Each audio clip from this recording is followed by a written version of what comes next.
First, the wind changed.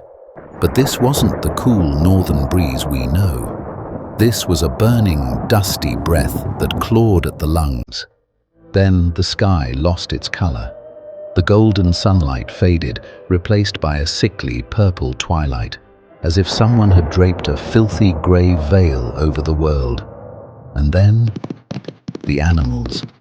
Horses stomped in terror inside their stalls. Birds lost their direction, smashing into trees and walls. Nature itself was panicking. Humans didn't understand yet, but the earth did. That deep, muffled rumble beneath the ground was not an ordinary earthquake. It was the sound of the planet preparing to break in a way it never would again. But why did this happen? Why would God decide to erase almost all life on Earth?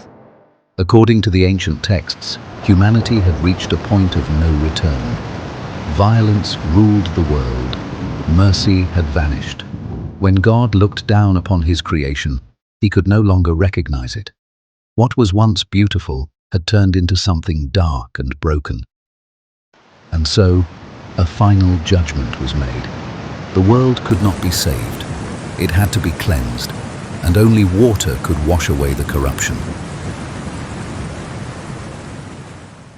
If you think this story is just a religious tale, just a matter of faith, you're wrong.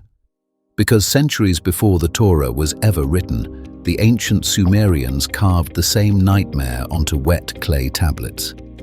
In their epic, the man was not called Noah. His name was Utnapishtim. The Babylonians called him Atrahasis. Different names, same story. The wrath of the gods. A coming catastrophe. A massive ship sealed with pitch. Birds sent out to search for land. And thousands of kilometers away, from India to the Native Americans, from China to the Aboriginals, cultures that never met all remembered the same event. The Great Flood. Waters swallowing the world. So let me ask you, could so many different civilizations have shared the exact same nightmare? Or are they all remembering a single real disaster etched into humanity's genetic memory? Welcome to the story of the darkest moment in human history, when the known world was erased, civilization was reset, and humanity's collective trauma began. It all began with a voice. Make yourself an ark of gopher wood. The length of the ark shall be 300 cubits, its width 50 cubits, and its height 30 cubits. God had given Noah a blueprint that left no room for doubt. In an age where ocean-going vessels had not yet been invented, a single man was being asked to construct the greatest structure in history. Noah went out to the terrain without maps in his hands, without cranes beneath him or engineers beside him. You cannot erect a structure of this magnitude just anywhere. If the ground is soft, the ship will sink into the soil under its own weight. If it is sloped, it will slide. Just like a modern site manager, Noah analyzed the soil, measured its firmness, and chose the flattest area closest to the forest and raw materials. And his first job was not to build the ship. His first job was to prepare the ground. He removed massive stones with his bare hands, dug up roots, leveled and compacted the soil down to the very last meter. But here, there was a terrifying detail that most people overlook. The holy texts, Genesis 2:6, state that in those days, rain had not yet fallen, but a mist went up from the earth and watered the ground. Do you know what that means? The ground was constantly wet. Moist soil turns to mud. Heavy logs sink into mud, tools slip, wood absorbs moisture and rots. Before driving a single nail, Noah had to dig drainage channels around the construction site. He opened waterways with simple tools against nature's own moisture. Passers-by laughed at him. There is no sea, there is no rain, yet this man is digging trenches in dry land, they said. But he did not answer, because he was not building according to the world he saw, but according to the order he heard. The material was specific. gopher wood, or as we know it, cypress. These were not small saplings. These were ancient trees with trunks as hard as iron and dense resin. Noah and his sons entered the forest with primitive axes in their hands. Felling a single tree took hours. Felling hundreds took years. Every blow of the axe echoed through the forest. Every falling tree created a tremor in the earth. So, how were these tons of logs transported to the site in a world without cranes or wheels? The answer lay in the simplest and most brutal method of ancient engineering: wooden rollers. They placed smaller, round logs under the massive trunks. With ropes and levers, using sheer muscle power, they pulled them inch by inch. As the log advanced, they would grab the roller freed at the back and run to place it at the front. For years, for decades, wounds opened on their backs. Their hands became invisible under calluses. The process lasted exactly 120 years. Generations changed, kings changed, but the construction of that madman on the hill never ended.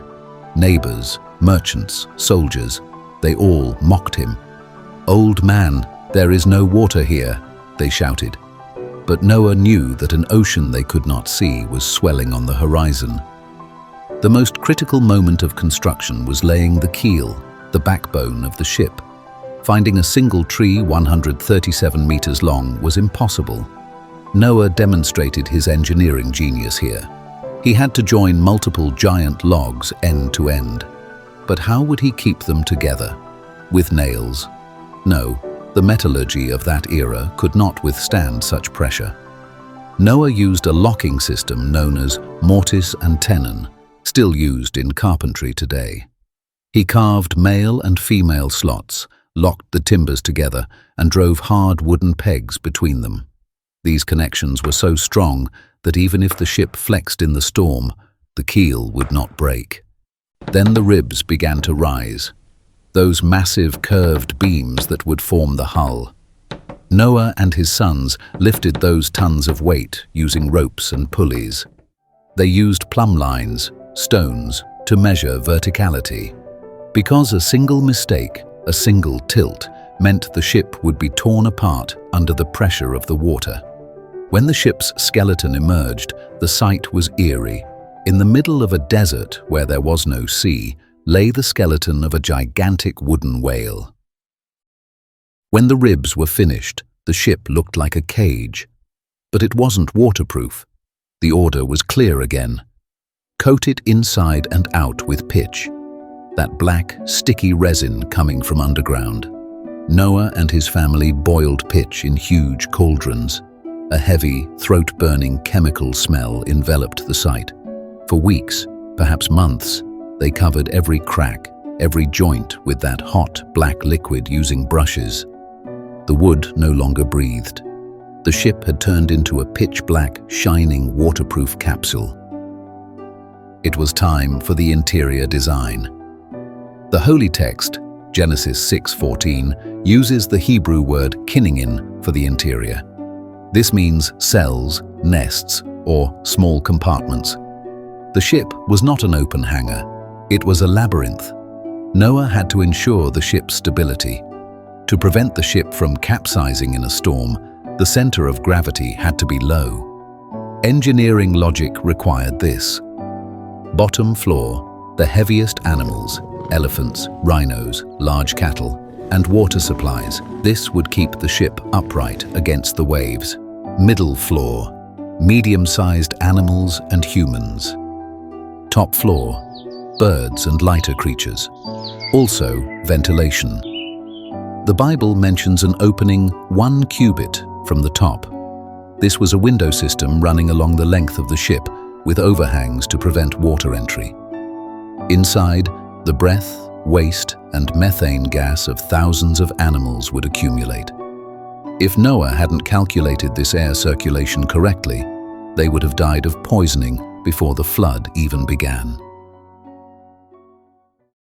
And that day came. The ship was finished. Supplies were loaded. Then something inexplicable happened. They came, pairs emerging from the forest, lions, reptiles, birds. As if pushed by an invisible hand, they walked up the ramp in a strange tranquility. This was not a migration. This was an escape. Finally, Noah and his family, 8 people in total, entered. And here is the most spine-chilling moment of the story. There was a massive door on the side of the ship, a heavy door, reinforced with logs and coated in pitch. The Holy Book says, "And the Lord shut him in," Genesis 7:16. Noah didn't close the door himself. Human strength might not have been enough. The door was sealed by a divine force, with a thunderous noise, until the great flood passed. That sound, the sound of the door closing, was the snapping of the last link between the old world and the new. Then the sky thundered. But this wasn't normal thunder, it was the sound of an explosion. In Noah's 600th year, something unprecedented happened. This wasn't just rain. This was a tectonic apocalypse. Subterranean oceans erupted to the surface in geysers, exploding under pressure. The Earth's crust cracked, mountains shook. At the same time, the floodgates of heaven opened. Water wasn't just falling from above. It was attacking from below, from the sides, from everywhere. The people outside, they ran to the door of the man they called Mad. Now listen to that scene from the inside, from within that pitch-black ship. Outside, the sound of fingernails scratching at the pitch-covered door. "Noah, open the door! We believe! Open it!" The pleading voices of familiar people, neighbors. Inside, Noah heard those screams. Maybe he reached for the door, maybe he wept. But the door was sealed. He couldn't open it. As the water rose, the screams became muffled. The scratching stopped. And then, only the terrible roaring sound of water remained. That ship was no longer a construction project. It was the only life pod floating above a graveyard. Most people think the flood lasted 40 days. Wrong. The rain lasted 40 days. But the ship remained afloat for months. The waters prevailed over the earth for 150 days. Think about life inside during this time. A constantly swaying floor, pitch darkness, the smell of animals, ammonia, moisture. Every day they had to feed the animals, clean the waste, check the water channels. This wasn't a journey, it was a hard labor camp. The psychological pressure was immense. What if the water never recedes? What if we are the only ones left in the world? Months later, one day, the ship shuddered and stopped. Legends say Ararat, others say Kudi. The ship had run aground. Noah opened the ceiling window. For the first time in months, fresh, cold mountain air and sunlight entered. But he couldn't see the outside clearly. First, he sent a raven. The black bird found nowhere to land, flying only over corpses and debris before returning. Then, a dove. When the dove returned, it carried a freshly plucked olive leaf in its beak. That olive leaf was not just a plant. It was the future of new life on Earth. It was proof that the ground had dried, that life had begun again. Exactly 1 year and 10 days later, God spoke again, "Come out of the ark." The sealed door creaked and groaned open. The heavy, stale, deadly air inside met the clean world outside. Noah and his family walked down the ramp. The ground they stepped on was soft and still damp. But it was silent. No cities, no kingdoms, armies, markets or temples. All had been erased. The old world was now merely a ghost living in their memories. The first thing Noah did was build an altar of stones. And in the sky, a band of color appeared that had never been seen before. The rainbow. Today we look at it and say, how beautiful. But on that day, that rainbow was not an aesthetic. It was a covenant, a signature. God was telling this traumatized family, "Do not fear. I will never destroy the world with water again." That colorful ark was the symbol of surviving the greatest destruction humanity had ever faced. Noah's Ark may be waiting to be found as a petrified pile of wood on a mountaintop, or perhaps it has long since turned to dust. But the greatest proof is not stone or wood. The greatest proof is us. We breathe, we live, and when we look at the sky, we still see those colors. There are thousands more stories lost in the depths of history, covered in water. If you want to lift the misty veils of the past, to transform memory into sound and image, stay with me on this journey and subscribe, because every story deserves to be remembered. See you in the next video.